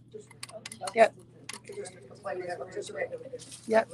Regular heel. So yeah, so this is a little weird because you're not used to doing 2 heels right on top of each other. So what I'm doing, where did I put my heel? So what I'm doing is this. So I added those 3 rows in between to give me a little space. I've done it both with the heel spring and without. So most of the time I forget to take the heel spring off. It doesn't matter. I've had it both ways. I mean, it works both ways. But I'm doing that 2 heels together to do that. Does that make sense? So I'm not going to make you watch the second heel, but so here you've got the body, the first heel, the 3 little rows in between, and then the second heel. So when that all gets closed up, you have your little bunny body. Yeah? And then the ears, you've got a tube with a heel. That's going to close up the ears, right? And then the second one. So that's really all the parts you need on the machine. You see everything? Yeah. So then it's just assembly. So let me talk about the ears a minute. So these ears and this, it all has to be Kitchenered. So this is where the problem came in if I was going to sell them, because this takes a long time. And I don't mind Kitchenering. I actually enjoy it. I sit and watch TV and do it. But if I'm going to try and sell them, I can't spend 4.5 hours on each bunny.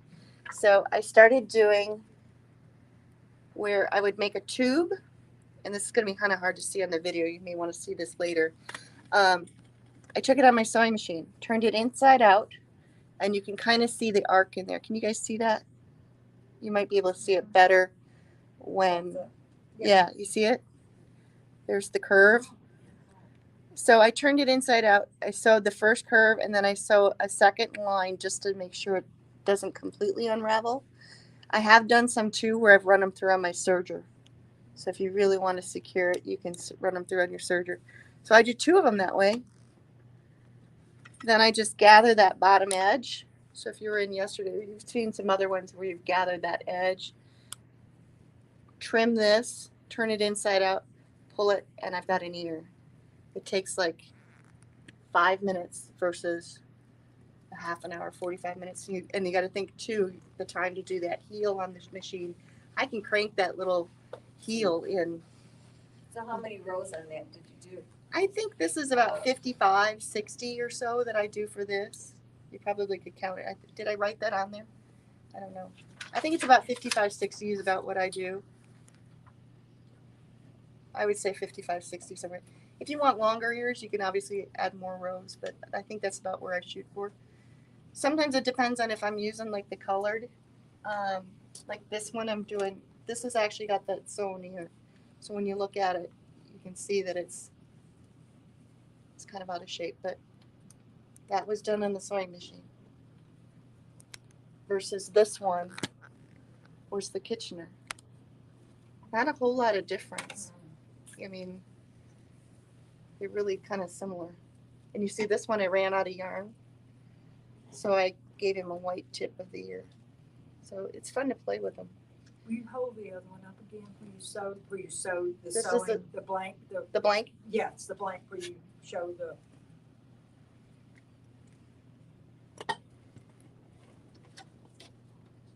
I should have done it with a different colored thread so you Oh, can that's see it. okay. I'm just trying to say, okay, Yeah. makes sense. So you can see the curve kind of goes right here. And then when I trim it, I just trim right along that curve. And it Do you works use great. regular sewing thread? I just put it on my, It's just like a cut and sew pattern. Yep. Is what it yeah, basically so is. here, I'll cut this one and you can kind of see what it looks like when Cut it, and sew pattern. we'll have little pieces of yarn everywhere, but you want to see that as I cut it? Internet is laggy. So.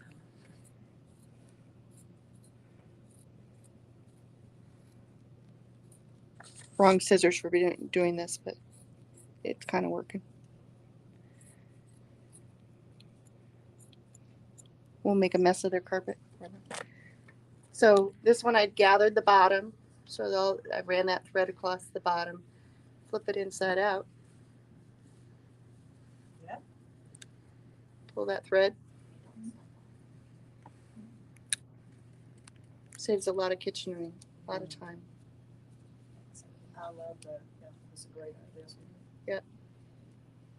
Ear done like that.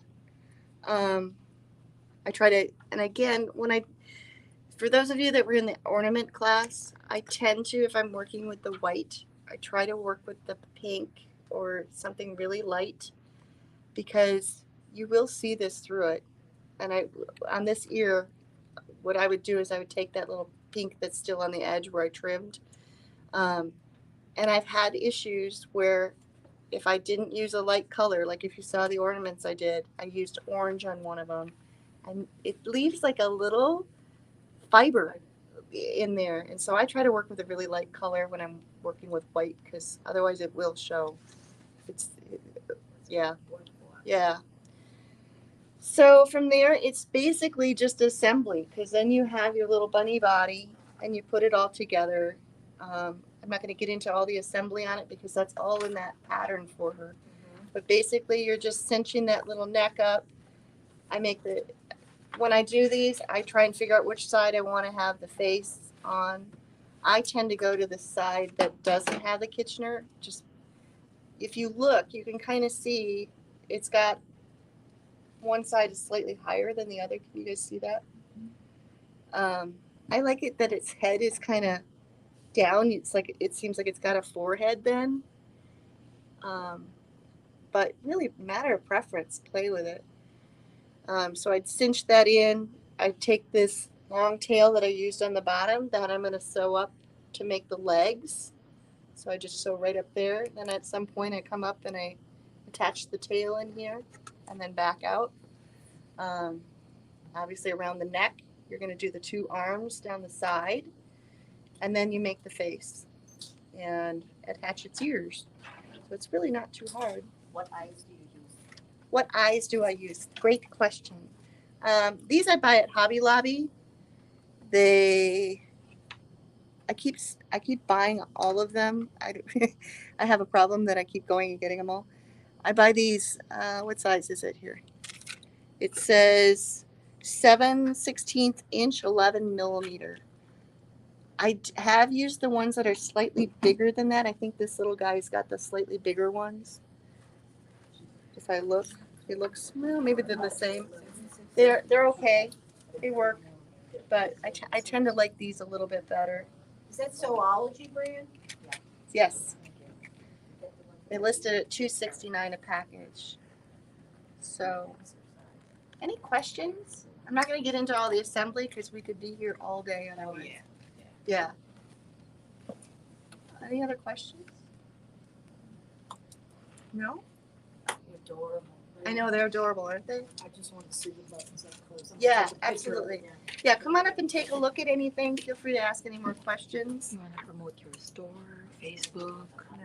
I probably have. Yeah, thank you. Thank you so much.